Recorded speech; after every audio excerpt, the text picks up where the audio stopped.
The Jewish burial service is a collection of psalms and readings, and these recitations, these psalms and these poems that we do, link the life of Libby Greenfield with the over 6,000-year-old tradition of the people of Israel and the eternity of God.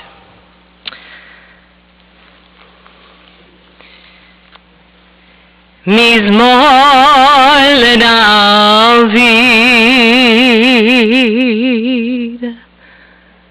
Adonai Roi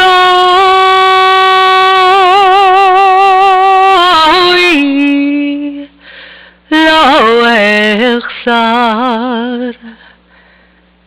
Bilodeshe Yavi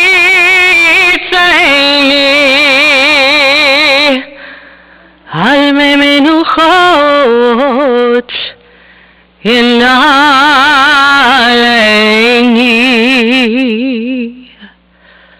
נפשי שובב ירחני ומגלי צדק למען שמו גם כי ילך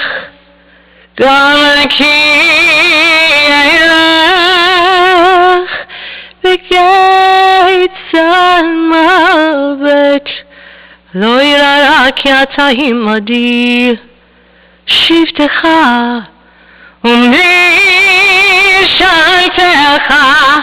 המה ינחמוני תערוך לפניי שולחן נגד צורריי דשנת בשם אל ראשי קוצי לוויה אך טוב החסד ירדפוני כל ימי חיי ושבתי בבית אדוני לאורך ימים.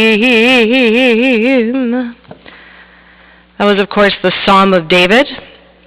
Adonai is my shepherd, I shall not want, giving me repose in green meadows, leading me beside the still waters to revive my spirit, guiding me on the right path, for that is God's essence. Though I walk through a valley of the shadow of death, I fear no harm, for you are with me. Your staff and your rod comfort me. You prepare a banquet for me in the presence of my foes. You anoint my head with oil, and my cup overflows. Surely goodness and kindness shall be my portion all the days of my life, and I shall dwell in the house of God forever. When I imagine the life of Libby Greenfield, I think of her surrounded by many different circles. Not the simple kind, though, the one a person just inserts themselves into, but this special kind, where the circle is given its power actually by the person at its center.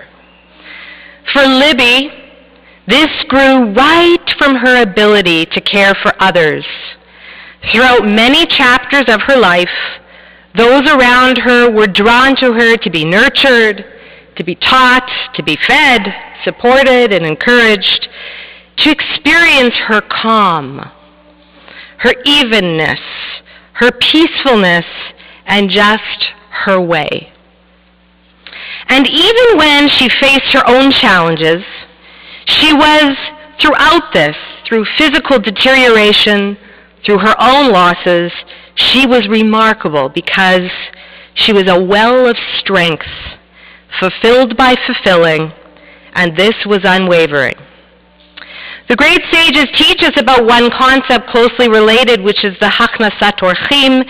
Simply put, it's showing hospitality, as is one of the major components of Gemilut Chasadim, acts of loving kindness. The sages maintain that welcoming a stranger possessed a higher level of holiness than even actually welcoming even the divine presence. For example, a midrash describes the tents of Abraham and Job, paradigms of hospitality, as being open on all four sides so any stranger could enter directly. And the tradition goes beyond strangers to come and eat, to host with pleasure, and to relish in the company of one's own family. And this concept, this feeling, was most rewarding for Libby and a true blessing in her life and all those who knew her, and found its way into her life in many ways, because this was Libby's nature. Mother to Stuart and Kathy and Shauna and Daryl and to Murray, she taught her children to do the right thing. For her three children in their time growing up with her, she was their barometer for what was right and just, what was proper, what was prim and proper, and what would be a deal breaker in their life outcomes. But as a woman, with not only a cleverness, but a kind of world aptitude, she was able to evolve with the times, to be with the ages and expectations in society. Her children watched this in action in amazement as they experienced the special relationships she developed with each of her own grandchildren, with Will and with Megan and with Sarah and Shay and Jory, and later the arrival of Jory's wife Jessie and Shay's wife Sarah, and of course great-grandson Jack. Her children really marveled at how different she was in this new time, this new world with these precious people of hers enjoying their successes and being their warm place always, through failures and their joys. Her ability to, quote, get with the times, showed a side of her compassion and flexibility and tools for life that inspired her own children. In the words of her daughter Shauna, quote, she was the soft part of everything. For so many facets of her life, of Libby's life, beginning with the first circle, the one of her parents, Hyman and Margaret, and her beloved brother Herschel, all of blessed memory. She was the place where her own parents fell when they faltered. Libby left university when her father had a heart attack in her early 20s. She ran the family business, the Remembrance Shop, and she adapted to the new needs and expectations of them. She was the calm and the evenness that her family needed, and she saw them through. Shortly after this period in her life, she met her beloved husband, Bill, of 42 years exactly. Bill, of blessed memory, was the love of her life. Set up on a blind date by Evelyn Goldstein, with Bill came the arrival to her life of Bill's son, who became her first, Stuart. And at age 2.5, having lost his own birth mother, he saw in Libby, without knowing it fully, but perhaps on a deeper level, that Libby would be his circle of calm, his leader into the forefront of creation for a further family for him. His first question to her was asked in the beginning of the development of the relationship between Libby and Bill, when Stuart boldly looked up at Libby and asked, quote, when will I be getting a brother or a sister? And while that was maybe a ways away, the provider of family and everything it meant was the language that Libby spoke in every way. It is said of her by her children that she was a filter, a strong advocate, and a preceptor of positivity. She herself loved to recount the tender story of that moment I describe above of Stuart looking up and asking her that question. Perhaps he asked it enabled by naivety, but inspired by what I imagine was a depth-filled truth he felt as a young boy when he first met Libby, that she would be his ultimate protector and provider of family and loving care, like she was for so many. She created family out of community, too. Many of us in this room today remember Libby at the admissions table at Folklorama. a perfect candidate for this position and later at the volunteer table because she knew everyone and everyone knew her. But in a way that we really mean, the positive way we really mean, when we say the word knew them. She was connected, and connected by the feeling that she would both absorb and convey for all those whom she knew. She was truly interested in the lives of others. She volunteered with B'nai B'rith women. She also served as president and was most proud of the accomplishment of her leadership of having built a children's orphanage in Israel.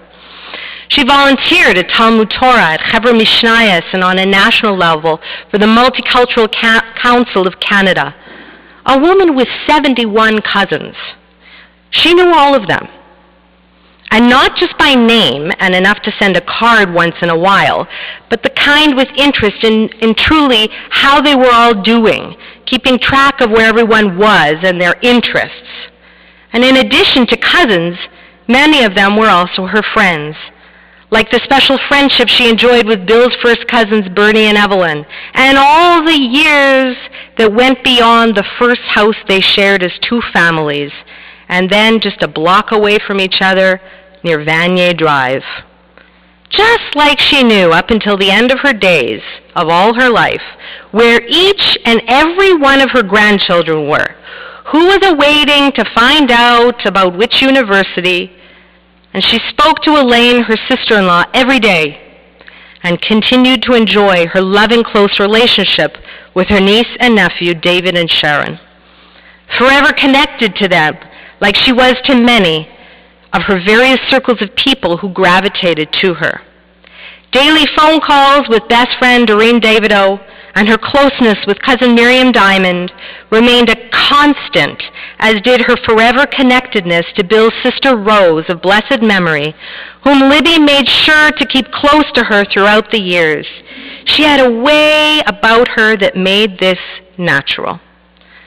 So while in her later years she suffered from the destructiveness of her physical deterioration, she experienced the fulfillment of close bonds with her caregivers, Marga Torres and also Odelia, who treated Libby like their own mother, and also a team of other caregivers who would visit Libby on their breaks, not even on their days with Libby, to check in and say hello, an experience for which Libby's children are very grateful and thankful. Talking to people was Libby's lifeline, so the phone became her greatest tool, and with this she kept in touch hours on end with all the people she wanted to speak to and hear from. So in her later years, she never missed a phone call or an opportunity for a conversation, like in her younger years, when she never missed a family event, a game, a play, a dance competition, a family event from New York City to Toronto. She went to everything. And even through her struggles later in life, she persevered to try and make it to many events, even when her physical health was becoming more and more challenging. And while she was raising 3 kids, she ran a tight home, cooking and baking and managing the care of so many. Sundays were sheet washing days, no matter who was still asleep. And Fridays after school or work were cleaning days, where everyone had a responsibility except for cleaning toilets, which she always maintained was never going to be something she would have her children do. This was always followed by a magnificent Shabbat dinner with only the expectation to miss it would be for an on-call medical student named Shauna, which rarely would interfere with the beauty of being together, the blessings weekly held around the Shabbat table, and of course, the roast chicken and potatoes she was famous for. Often her sous chef, Murray, was close by, cooking with her, enjoying their time together, preparing food for everyone. The only thing she couldn't inspire him to do was clean his room, and much to her chagrin, she only threw something at him once for this offense, shattering a light fixture. She never did that again. And there were lots of times for fun and celebrations, some of them surprises, One particular milestone anniversary for Bill and Libby was celebrated as a family, while unbeknownst to Libby, she ended up doing all the baking for this event. Bill, overhearing a conversation Shauna and Murray had on the phone, one of many that Bill picked up to chime into, caused this simple conversation about their parents' anniversary party into a covert operation as the subject of anniversary party changed to university-related party event. Of course, this prompted something Murray and Shauna couldn't talk their way out of, which was naturally Bill promising the two of them that for sure Libby should make the desserts, concerned that Shauna shouldn't be doing baking for her own university-related party as she was too busy and stressed. Libby did indeed prepare all the desserts for her own party. However, the surprise was not spoiled, as evidenced by Bill's expletives coming up the driveway post-anniversary dinner with Herschel and Elaine, wondering where all the cars came from, but not where all the delicious desserts came from once he walked in the door. In her early days, Libby loved figure skating and hockey and football and music. She was a gifted pianist and a piano teacher and remained a fan of this all the days of her life. With Bill, there were bowling nights, and then there were game nights with the Cateses. There was fun with Daryl, exchange of advice and good friendship.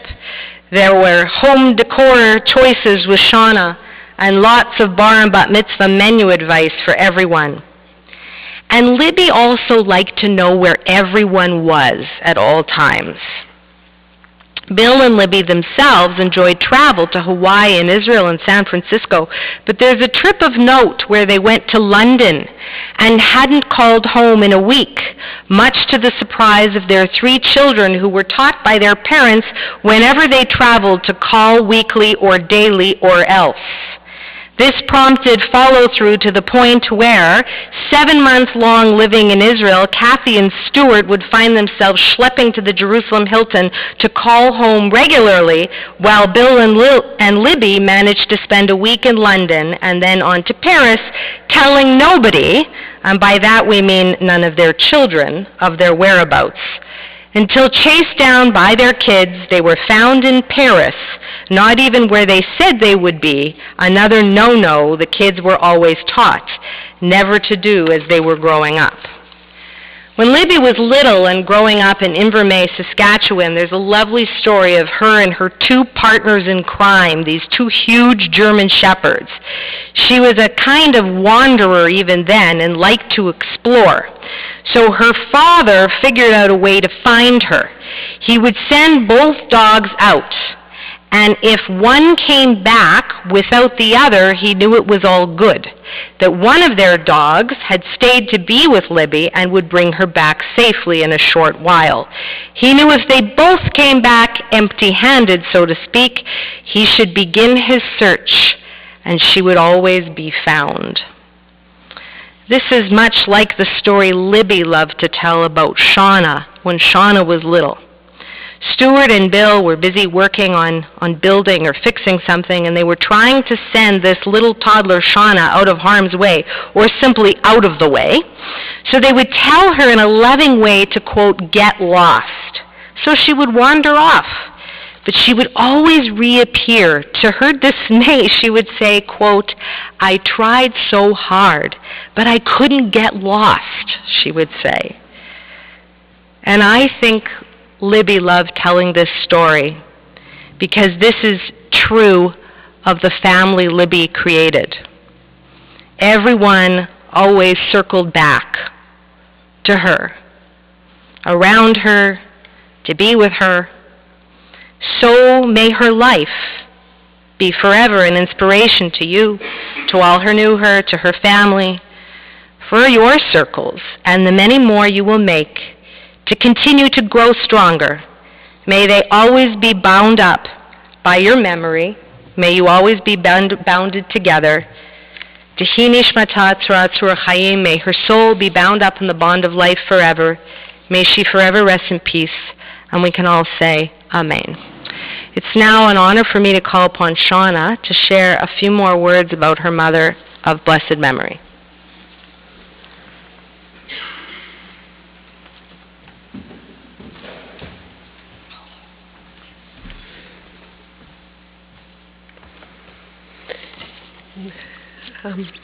Hello, everyone.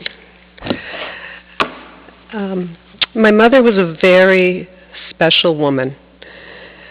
She was a great example of a wife, a daughter, a great example of a mother, a great example of a Bobby, and a great example of a friend. She had a great smile and spoke volumes with her eyes at all times. Growing up, a look meant everything. Mostly, it was a sign of encouragement. It was a sign of pride.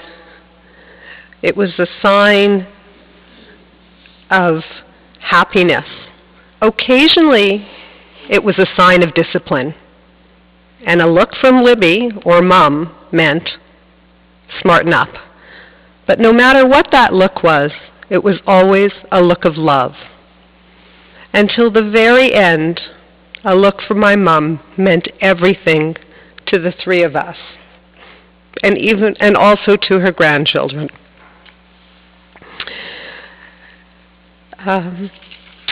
My mother never liked to be the center of attention. Yet, no matter where she was, at any time, she always was able to gain the respect of others in her calm, quiet manner. At home, growing up, she was always the calming force in our house. She never had to raise her voice, and yet calm always was around her. She was a doer and a leader, and always a leader by example. She never expected anything in return. She was a listener, and she was always a confidant. She was accepting of others and always looking for the good. Yet she was fiercely protective of all those that were important to her. She loved all her family dearly and was so very proud of them. She would always call me to the very day, every time one of her grandchildren would call or visit her. It would make her day, and you could almost see her smiling through the phone.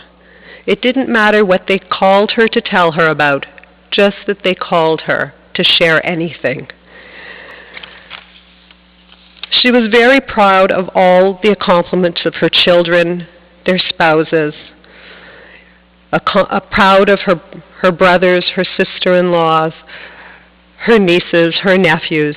It didn't matter. She always wanted to share everything with me. Her friends she wanted to share with me, and that was all very special to her. Everything was important to her, and she wanted to listen and hear about everybody's successes. She also wanted to hear about everybody's failures and encourage them and tell them everything was okay. She truly was the glue in our family. Just a funny anecdote. My cousin Evelyn, when she walked up to us today, she said to me, this would have been my mom's big tea party. My mom, in the last little while, during the summer, would have her companion walk her over to my cousin's house, Evelyn, which is just around the block, because Evelyn and her husband, Bernie, my cousins, weren't able to come to her house very often. And it was important they spend time together. So they'd go over to Evelyn's house, and my mom, being in a wheelchair, wouldn't be able to go up the stairs. And the three of them would have coffee or tea and some desserts out on the front lawn as much as they could almost every afternoon until the weather got bad. And they'd call it their little tea party. So this would be, as Evelyn said, one of her wonderful tea parties.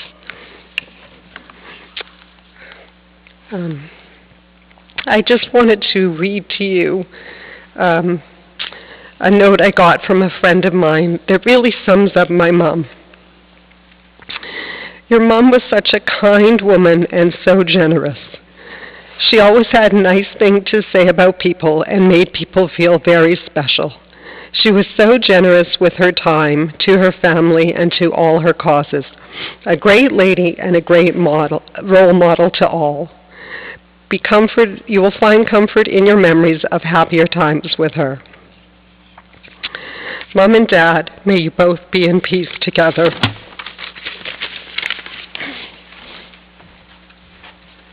Please rise.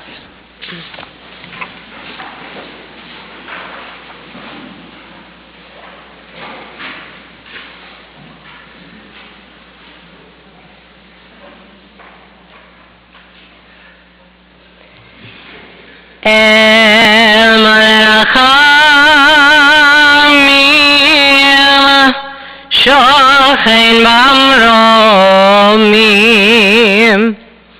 همه سمنو خنخونه تحت کنف اشخینه به معلات که جاشیم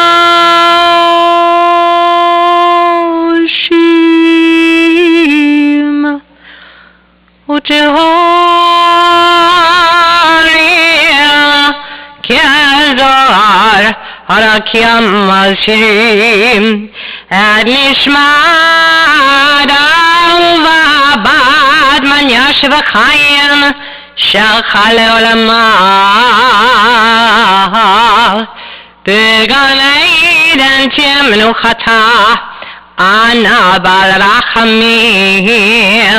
هستی رایا بستر کناف خلالمیم هوترور ویترور خیمت نشمتا ادونای هنا خلتا ویتانوخ وشلام علم میشکوا ونمار amen. Exalted, compassionate God, grant infinite rest in your sheltering presence among the holy and the good to the soul of Libby Greenfield, who has gone to her eternal home. Merciful One, we ask that our loved one find perfect peace in your eternal embrace. May her soul be bound up in the bond of life.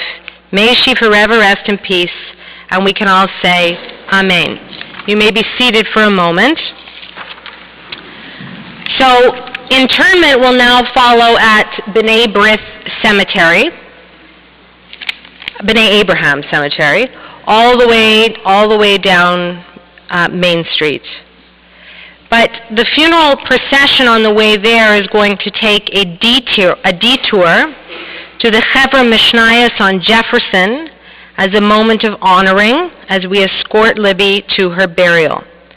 So while we encourage you to choose to follow in the procession, should you choose to go directly to B'nai Abraham Cemetery, please wait there before you enter until you see the hearse and the lead car arrive at the cemetery. So the meal of consolation will then follow at the home of Shauna and Daryl, which is 30 Dumbarton Boulevard. And Shiva will then proceed as follows. Tuesday, Wednesday, and Thursday evenings will be from 7 to 9 at the home, with services taking place in the home those evenings. Morning Minyan will also take place at 30 Dumbarton on Wednesday, Thursday, and Friday mornings at 7:30 a.m. Beginning Sunday morning, services will be at 50 Vanier Drive at 9 a.m. and then at 7 p.m. and the following day, which is Monday, at 7:30 a.m. So the first half of the Shiva is at 30 Dumbarton. Beginning on Sunday morning, it's at 50 Vanier Drive. Congregation Eitz Chaim will have all of this information, and you are invited to phone the office if you forget what I've said. So, as I said, we are going to travel now to B'nai Abraham Cemetery. We are detouring to Chevrosh Mishnayos as a moment of respect and honor on our way. I now ask that the pallbearers please take your places with the casket, and then please rise as we exit the building.